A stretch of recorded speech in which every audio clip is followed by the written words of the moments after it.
Greetings, everyone, and welcome to Voices of Revival. We are live tonight with another cast. I am excited to be joined by the crew that we are joined by tonight. Um, Amongst us, I think there is only one returning guest. Hello, Isaac Lloyd. How are you tonight? Doing good. Doing Very good. good. Very good. So we've got a bunch of new faces on the call with us tonight. The new faces that we have here, Brad Jerman. So that should be fun. So we'll figure that out as we go. Two Brads on the call. We've got Brad Jerman. We have Kyle Ruth, Zach Ruth, Elijah Beers, and also Isaac Lloyd. Special shout out to Brad Jerman joining us very last minute. We had someone last minute not able to make it, and Brad was able to hop in with 20-minute notice. So, Brad, thank you so much. It is an honor to have all of you guys here on the call tonight. As we get started, if you guys all would take a brief moment and kind of introduce yourself, tell the peoples who you is. Brad, would you care to start us Sure. off? Yeah. I'll kick it off. Brad Jerman. I'm a deacon at Abundant Life Tabernacle in Germantown, Ohio, and run the men's group there. Have rededicated my life 27 years ago. Got serious with God at that time. He's continued to grow me. But I would say the last year has been a year of revival for me, and I'm just seeking Him more and more. Very beautifully said. Before we move on from Brad's introduction, I want to put honor where honor is due. Brad, deacon at Abundant Life Tabernacle, also runs an absolutely amazing men's ministry, doing an amazing work with that. And beyond that, Brad, I think you are one of the most amazing examples of a godly man that I have in my own life. You are an amazing example. You set the bar very high. So I honor you and thank you for being here. Um, Humbled. Kyle, tell the people who you is. Who is you? Hey everyone, my name is Kyle Ruth. I also attend Abundant Life Tabernacle. I'm not a deacon yet. We'll see one day maybe. Got to have goals. But no, I've worked in ministry at Abundant Life Tabernacle for a number of years now. Um, I've been saved really since I was a kid. Grew up in church, but really committed my life to ministry in my early adult years, in my early 20s. Attended Bible school, and from there I worked in our youth ministry at Abundant Life Tabernacle Haven for a number of years. Best thing I've ever done is be a part of Haven, and recently transitioned out of Haven. Now I'm transitioning into mission work, and yeah, I'm really excited to be on the podcast. Thank you for having me, Brad. Thank you for being here. We are also joined by Kyle's brother Zach, who is currently beachside with us. Zach, my guy, tell the people who you is. Yeah, my name is Zach. I am the brother of Kyle, Zach Ruth. I don't like following up after those two and their huge list of credentials, but I've been doing this a long time too. I got saved 18 years ago. I also attend Abundant Life Tabernacle, and I've been serving in ministry, specifically youth, serving with the youth at ALT since I was about 20. So I'm also a eight-time champion, cornhole champion in our Celebrate Freedom. Yeah, we don't have Oh, to get it. We don't have to get it. We don't have to please go there, don't. but Don't do that to me. that's Zach, about it. what more credentials do you need? I mean, honestly. That's all I need. That's good enough. Isn't there a story about how someone stole the cornhole tournament trophy from you?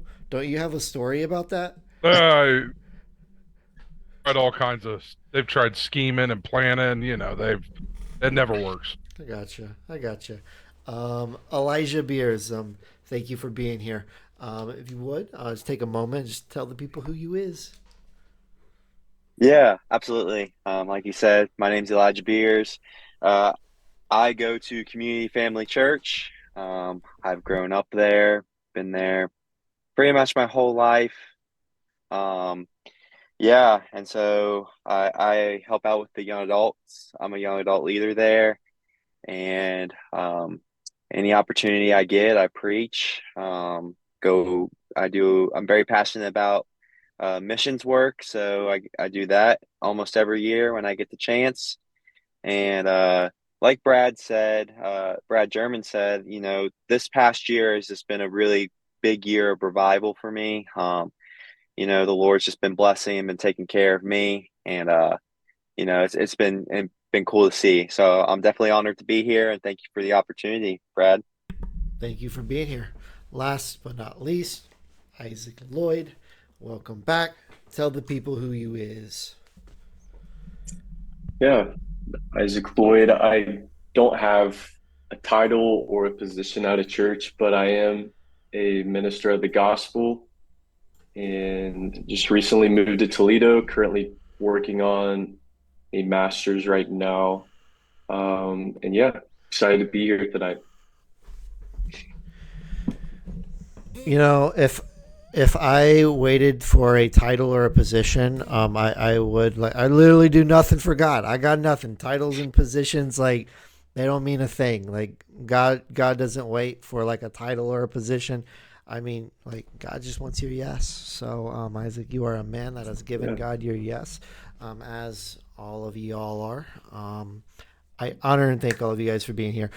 As we dive into tonight's cast, a lot of times, most of the times, Isaac, you can attest to this, but most of the time when we do these casts, it is straight shooting from the hip the entire time.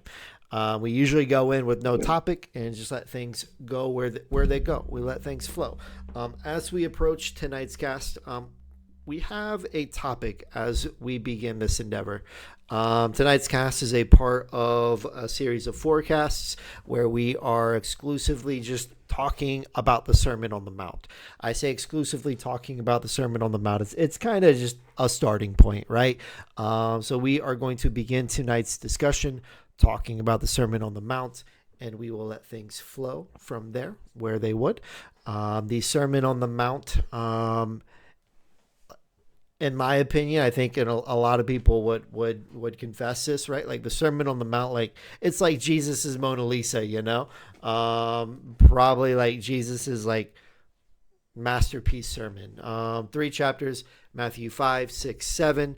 A lot of the teachings that really distinguish Jesus, right, is rooted in those chapters. There's a lot there. Kind of before the first person who hopped on the call tonight was Brad Jerman, and we were talking before everybody else hopped on.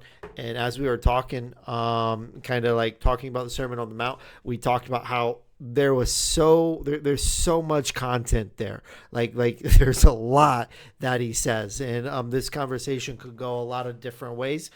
As we dive into this topic, I kind of want to point the topic over to Kyle. Kyle, you are a masterful teacher of the word. Your knowledge of the word is superb. As we dive into this discussion tonight, like I want to hear from you, right? Like as we approach the Sermon on the Mount, as you approach the Sermon on the Mount, when you think of the Sermon on the Mount, what comes to mind, right? Like what comes to mind when you think of the Sermon on the Mount? What's the first thing that comes to mind? So, just in one word, I would say the theme is radical, right? So when you look at the Sermon on the Mount, so let's start with you got Jesus here. We're talking about all our credentials, how long we've been in ministry. Jesus's ministry was only 3 years, right? Not a long time. So whenever he had the opportunity to communicate to a large crowd of people, he had to get down to brass tacks. He did not have time to waste.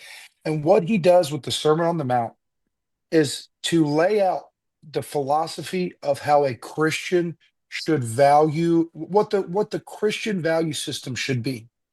And it was a radical value system. It was unlike anything else because we understand as Christians that we are called to be like Christ altogether other than the world is. So Christ goes up to the mount. He's got this crowd of people and he starts to say radical things to them, starting with the Beatitudes. He's talking about blessed are the poor, right? But Blessed are those who mourn. Blessed are those who hunger and thirst after righteousness. He's not talking about the world's value system. He's talking about God's value system. And he's laying it out in a very particular way that's altogether other than what the world is going to be. And it's so amazing that Christ lays out this value system to these people and just so plainly puts it. And you can, from the Sermon on the Mount, understand exactly how your philosophy should be, how your I guess I'm thinking about philosophies because Brad and I were in a class together earlier talking about leadership philosophies, but how your personal philosophy is on how you live your life and how you treat others can all really flow from this one sermon. Can I interject something there? You mentioned how radical it really was counterculture.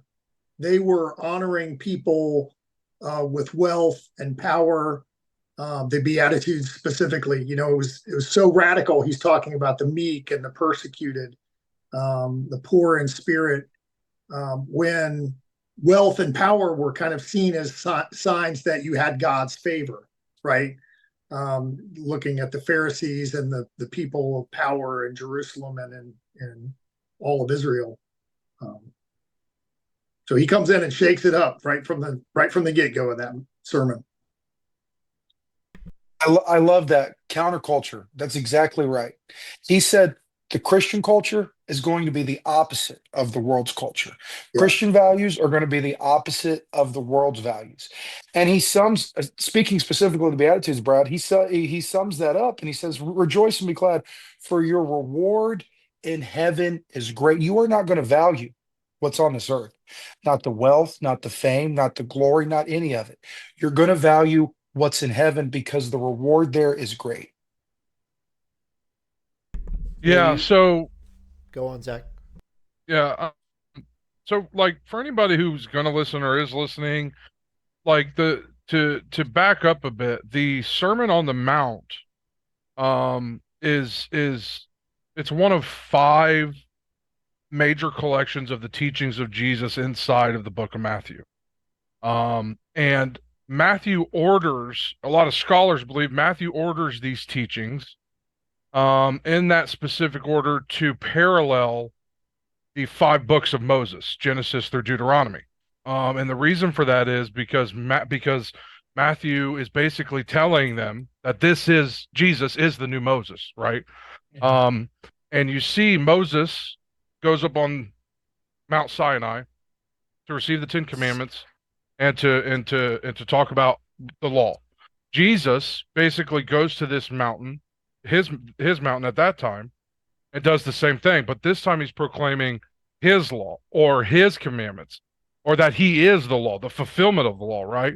And so that's what this is, right? And if you read 5 through 7, Matthew 5 through 7, it's broken down pretty clearly on teachings and what Jesus talks about, and what Jesus wants from these teachings, and one after another. And Matthew does a phenomenal job at writing this down, at keeping this right. Because if you go to Luke, obviously Matthew's is a Spark Notes version, but Luke, if you go to Luke writes similar things, but it's even less, right? It's just a shortened version. And so, but it's very nice to see the parallel that Matthew writes with these teachings and with these 5 collections in Matthew that match up to the 5 books of Deuteronomy, ultimately telling them, hey, this is the new Moses. Yeah, I really enjoy the Sermon on the Mount because Jesus's call to us, as Christians to be different, and it's given us an opportunity to see the world through God's perspective, and it's just calling us to be at a higher level, and to we as Christians, we need to try our best to relate to people in a supernatural fashion. And there's no way for us to really have that supernatural relationship with people without Jesus, without the Holy Spirit leading us and guiding us. And I really enjoy the Sermon on the Mount, just learning about the way God sees things, the way God calls us to a higher level as Christians.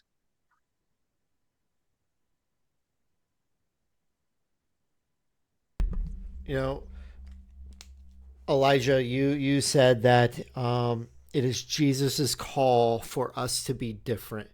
Um, Brad, I think it was you who said it is counterculture. Kyle, you described it as radical. Think like we say these words, but like if we take Jesus's teachings here in this sermon to heart and we live by them, like I don't know if these words and these descriptions do it justice. Like think about what he says, right? He says that if you're angry with your brother without cause, right? Like if you even look at a woman with lust, you've already committed adultery, right? Like these are the things he says. It's hard. I mean, Yeah. it's hard teaching, right? Yeah. What we would always call hard teaching. Yeah, that's one of the most amazing things about this is that people often, I've heard so many preachers and teachers talk about, oh, well, the law was an impossible standard. And even Peter in Acts says, talking about the law, why should we put a weight when they're talking at their meeting about the Gentiles and what they should teach about morality? He says, why should we put a weight around their necks that we ourselves couldn't bear, talking about the law? And it's true that the law was a weight that we couldn't bear, but at the same time, here's Jesus talking about his version of what what your character should be like as a Christian. So, like Zach was saying, he's the new Moses. Here's his law. Here's his attitudes, and they're even harder than what Moses had said. They're even harder than what the law had said, and that's what is so amazing about it, because not only was he saying, and what he's saying is, Elijah, you mentioned supernatural, and it has to be supernatural because we all know in ourselves we can't do it. But what he was saying was your character is going to show people that you are mine. Your character is going to show people that you belong to me. And he even starts off, he says, you are the salt of the earth, right? You are the light of the world. Before he gets into the meat of all this, he says, in order for you to be effective, you have to be beyond the pale. You have to be above any standard that anybody could come up with. Your standard has to be greater. It has to be better. It has to be more wonderful. And by your character, people are going to know that you are mine. And it's so wonderful because we talk so much about what sets Christians apart, and it's so much not even personal morality here with the Sermon on the Mount, as much as it is how you treat other people on the Sermon on the Mount. That was his main concern. You're going to go out there and you're going to be my light and you're going to be my salt. And this is how you are going to show your love. Yeah. One thing that Sorry, go ahead, Isaac. one thing that comes to mind, so Sermon on the Mount, I think of it just portrays the basic principles of what Christian living should be, and how we should, and how it encourages us to walk in righteousness. And people say in Deuteronomy, Zach, you're talking about this basically being related to, Jesus is now the new Moses. And people, they struggled living by the law, living, walking, try to be by the law. But now Jesus is showing us to say that we no longer have to walk and live by the law, but now we just walk and live by Jesus. And so it may be harder, but what living a righteous life is living a life of Christ. And so as we, the further walk in Christianity that we go to, the closer we become to Jesus, the more we become like Jesus. And so really, the more we do it, the more we go by these laws. It may be harder, but it could also be easier, because obviously the more we spend time with Christ, the more we tend to become like Christ. tend to portray those characters. We tend to give off those fruits. And so Sermon on the Mount is showing us and trying to direct us from quit living by the law, but begin living through Jesus Christ. That's so good. Kyle, um, so a thought I had while you were talking, and like everything Isaac said there kind of like went hand in hand with it. You were talking about like these teachings of Jesus, right? And as you were talking about it, my mind began to think you were talking about how like the Old Testament law was so hard to live up to, right? And as you were talking, like my mind began to question, how are we supposed to measure up to these commands that Jesus is speaking, right? Like he says, you look at a woman, you've already committed lust. How do we live up to that? And as I'm questioning this and I'm thinking this, you answer the question, right? You begin to talk about how it is our character. When we are walking with Christ, everything that Jesus is teaching here, it is the fruit that defines the tree, right? Like when we walk with That's right. Jesus, this is the Yeah. fruit that defines the tree. And like, Kyle, I think it might have been you who talked to, or one of you guys said that the Sermon on the Mount it details how like our relationships with others. Mhm. Sunday morning, Kyle, you and I both sat in on the same Sunday morning Sunday school class, right? The topic was on forgiveness. Um, that morning I was reading the Sermon on the Mount, right? Before class, I was reading the Sermon on the Mount, and the topic was forgiveness. And so I walk into the class and the topic is forgiveness. And my notes that I have in my notebook here from like my like morning study, right? Before my notes from the class, they detail Matthew 5:9, where Jesus says, blessed are the peacemakers, right? For they'll be called the children of God. And then under that, I think the Sermon on the Mount, like he hits on blessed are the peacemakers, but as he like continues in Matthew 5, I think he further kind of delves into that topic of blessed are the peacemakers, right? Matthew 5:22, he talks about how like if you're angry with your brother without cause, you're in danger of judgment. And then in Matthew 5:23 and 24, if you bring a gift to the altar and you have aught with somebody, like go and find correction. And then like this one hits me hard, right? Matthew 5:25, Jesus says, agree with your adversaries quickly. And keep Right? going, turning the other cheek. He Man, doesn't he that's doesn't Yeah. like catch this, right? He doesn't say like those that you are at odds with, though, that those that right. you're struggling to like forgive because they're done wrong. He doesn't say correct them so they stand in unity with you. He says agree with your adversaries quickly. So Kyle, if you and I are at odds and like I'm convinced you're in like the utmost wrong, right? Like I am to agree with you even though, right? Like So this that's isn't the radical part. He's challenging our human instincts of retaliation and tribalism and others. He's challenging those at the core. Um, and back to the other, there was the topic about how he's calling for a higher walk, but he's emphasizing the internal transformation of man more so than just the mere outward obedience of the law. He's looking at the condition of the heart, addressing anger, lust, revenge, all in this, all in the very beginning parts of the sermon.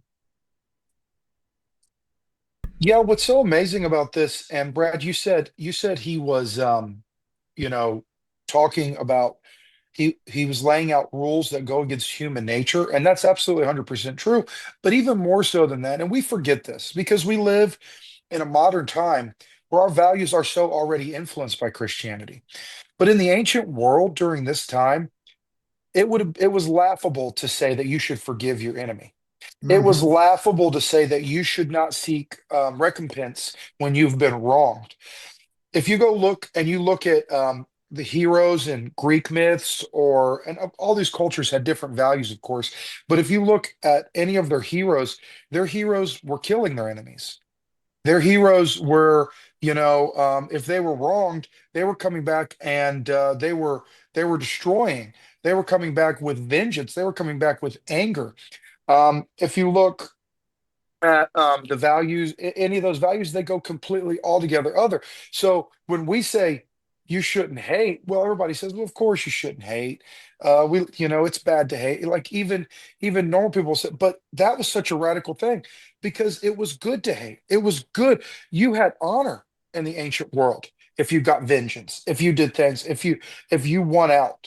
And that was the world's values. Christ is saying, no, meekness is what we want, that your strength, and this goes back to your strength, no matter what you do, is not what you should value. Your ability is not what you should value, but me is I am what you should value. My strength is what you should value. The whole of the gospel is dependence on Christ, and this is just a reiteration of that. And part of you know, part of that standard that he's setting here is again to show them that you could never live up to the standard.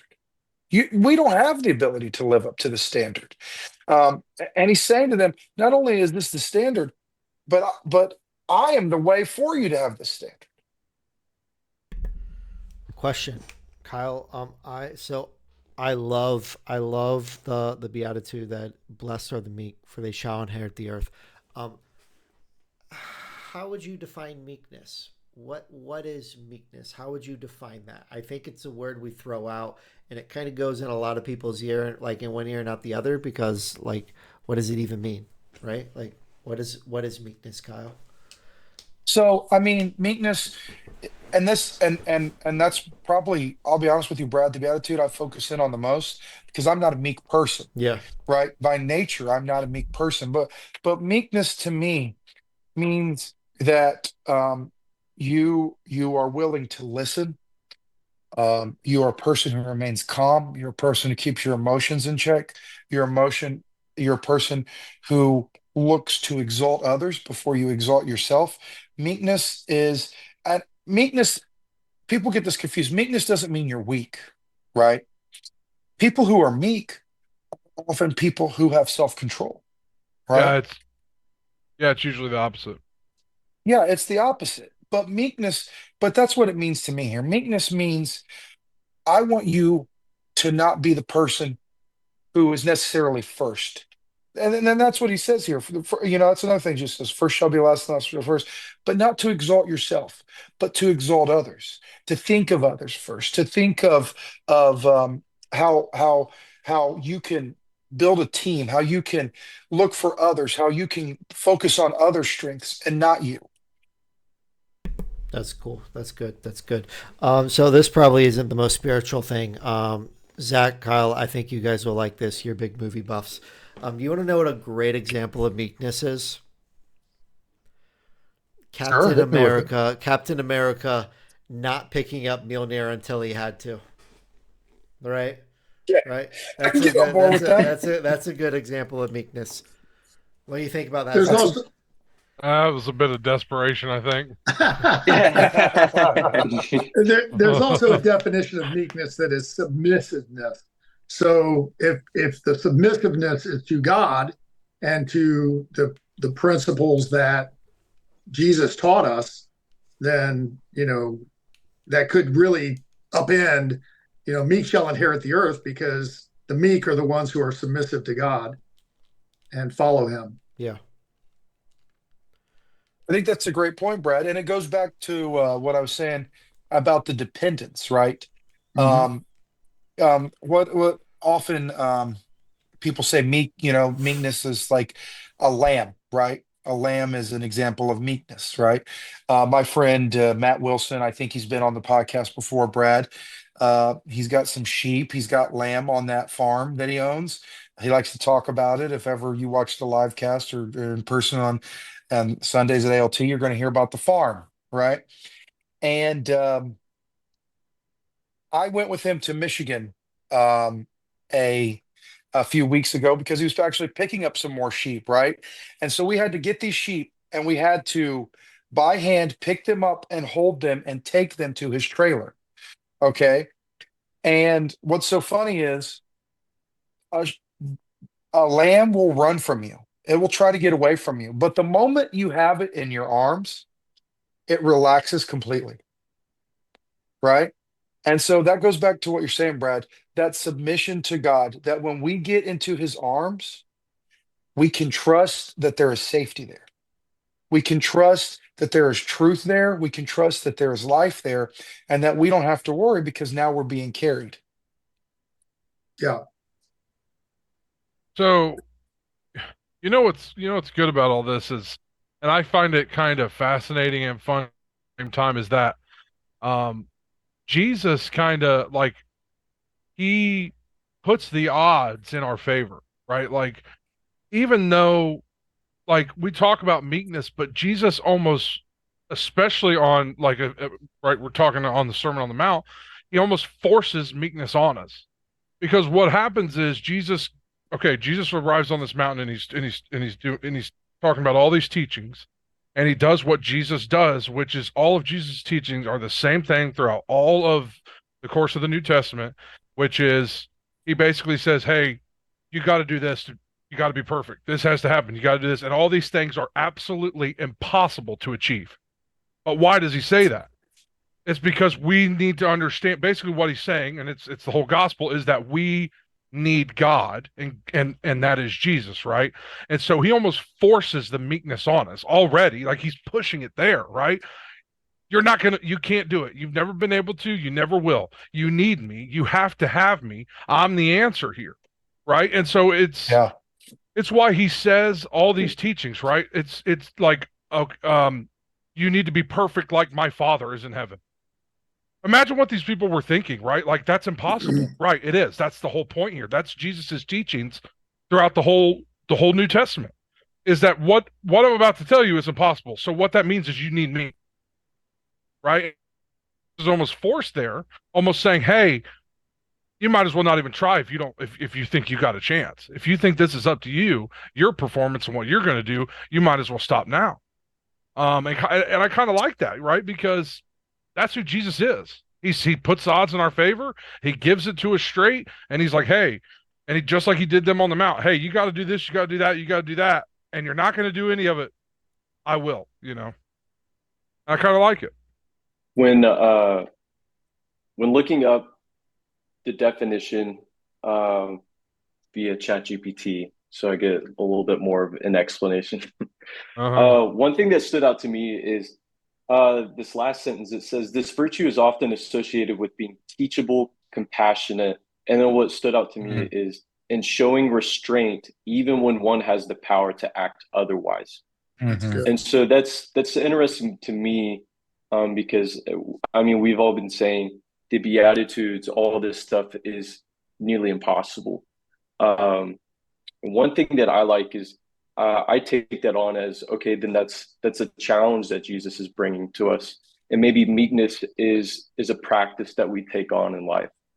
Um, it's a practice that I work to perfect, and that's what makes me think it's showing restraint even when one has the power to act otherwise. And so that means that I have another option that I can take on.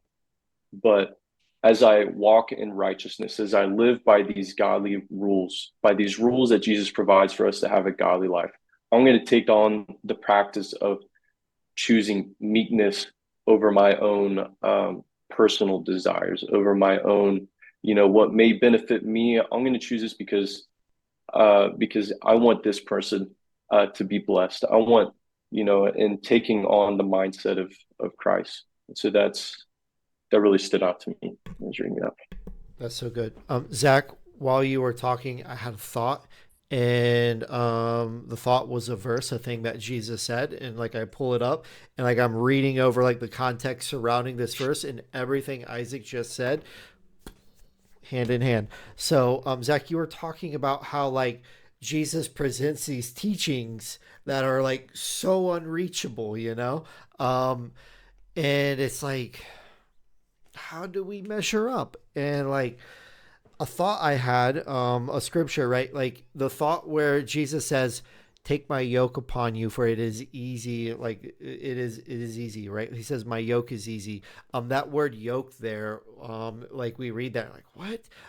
What a yoke was in the context of that society. A yoke was basically a rabbi set teaching, right? Like a yoke was basically a rabbi's doctrine. So he says, take my doctrine upon you, for it is easy. And like my mind is processing this verse, and as it's processing it, I pull the verse up to look at it. Let me read this to you guys. And like think about everything Isaac just said, right? Let me find it. Matthew 11, starting at verse 28. Come unto me, all you that labor and are heavy laden, I will give you rest. Take my yoke upon you, and then catch this, right? Take my yoke upon you and learn of me, right? So we are in like a continual walk with him where we are learning of him. We take his teaching on us, and as we take it on us, we begin a process of learning. And then look what he goes on to say. It didn't even dawn on me as I began to think about this verse that this is what he goes on to say, right? He says, take my yoke upon you and learn of me, for I am meek and lowly in heart, and you shall find rest unto your souls. For my yoke is easy and my burden is light. Amen. Take my yoke upon you, for I am meek and lowly in heart. We take these things upon us because like it's him, it's his character, it's him shining through us, coming through us, right? Like we walk in unity with him and his character flows through us. That's good. Yeah, that's good.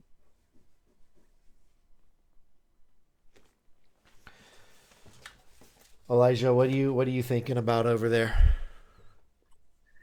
I'm just trying to, I guess, think of, I'm just reading and looking over this and just, like we've all been saying, it's going to be God and God alone that helps us to get through, being able to live this lifestyle, to be able to live, and Brad Jerman mentioned it earlier, but whoever slaps you on the right cheek, turn the other to him also, you know, if Go I, if more. I, if I get slapped on the cheek, my first instinct is not going to be, to just turn and, go ahead and hit the other one.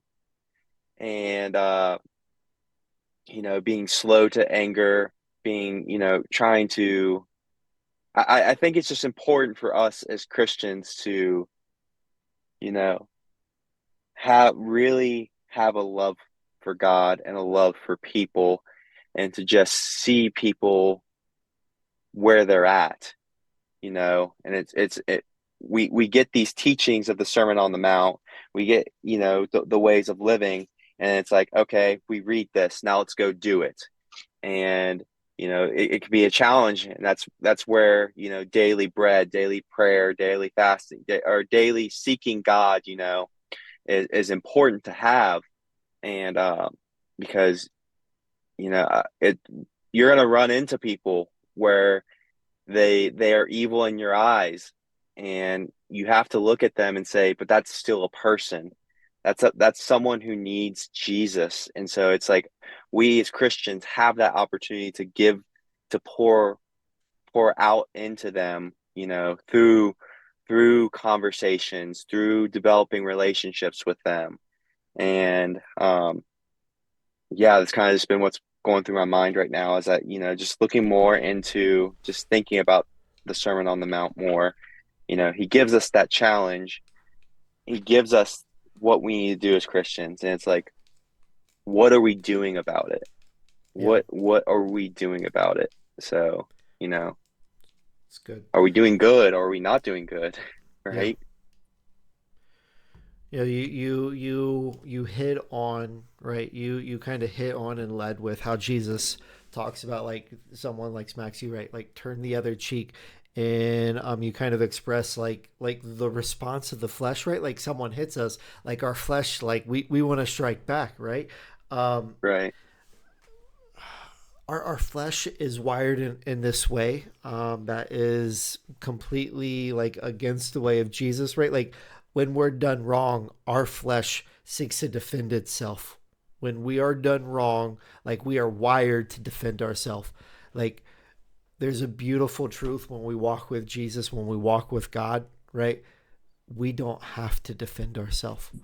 Like Right. look like all over the Old Testament, God fights for his people. I've been reading in Samuel, right? I've been reading in Samuel, and I'm kind of like early on in Samuel right now.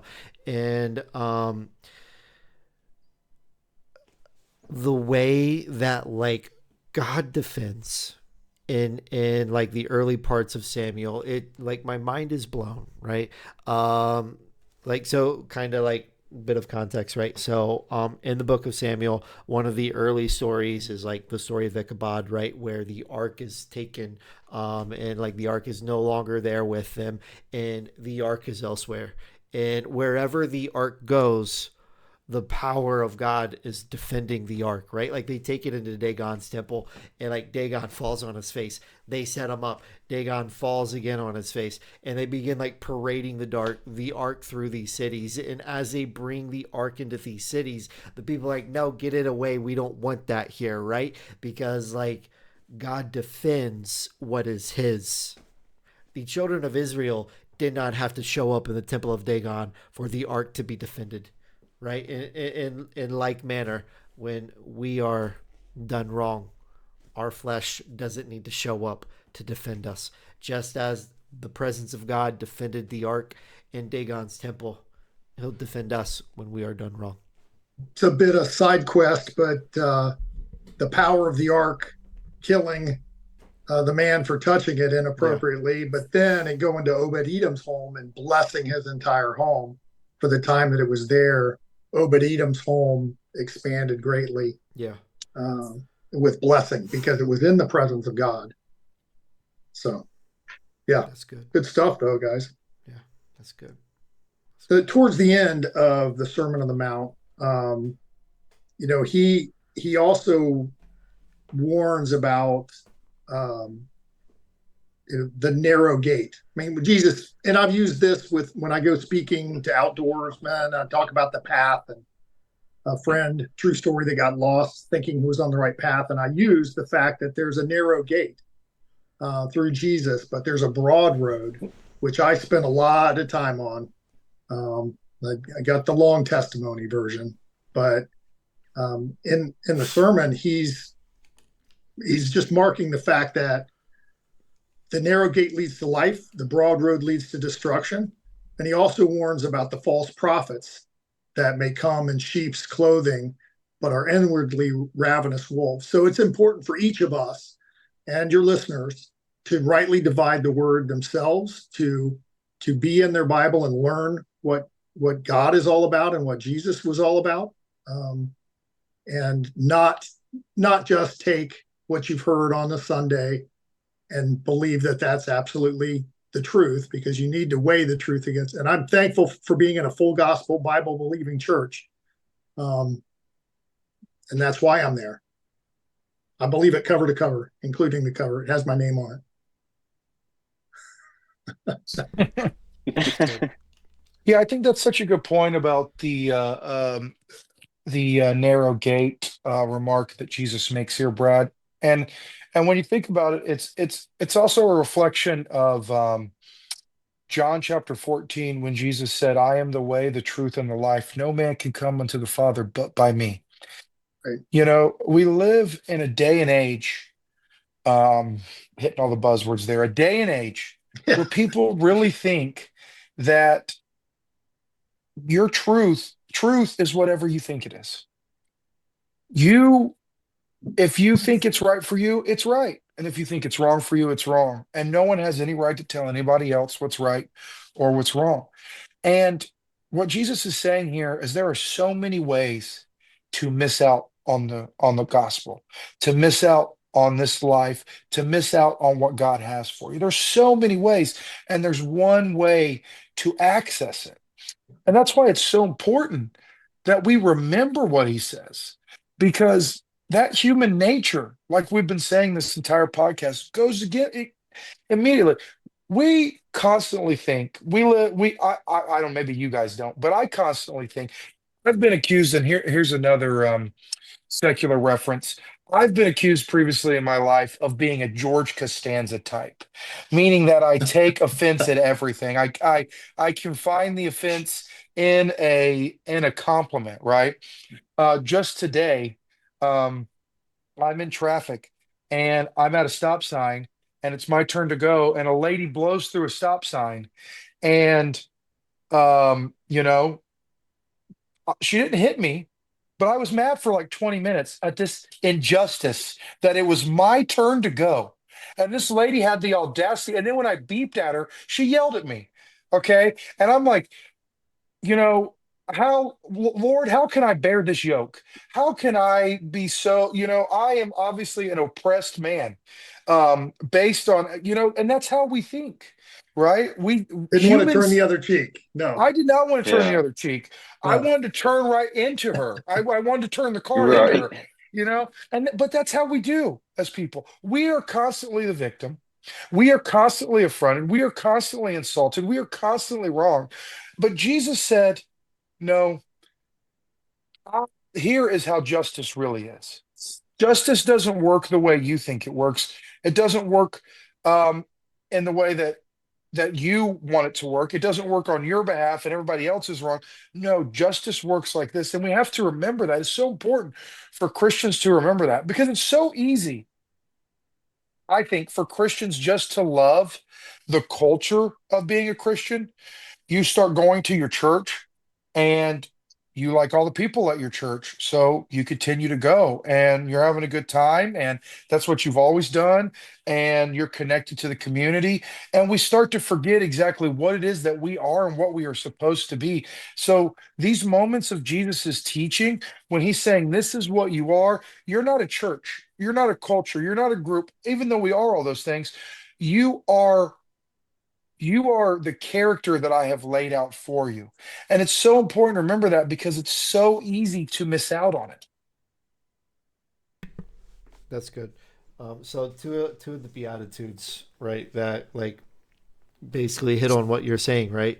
And as I've been diving into the Sermon on the Mount over this past week, these are two of the Beatitudes that really stuck out to me, right? Ones that I've never really given much thought to, right? And that is, blessed are you, or blessed are they which are persecuted for righteousness' sake, for theirs is the kingdom of heaven. I've never really been persecuted deeply, so I've never really given too much thought to that.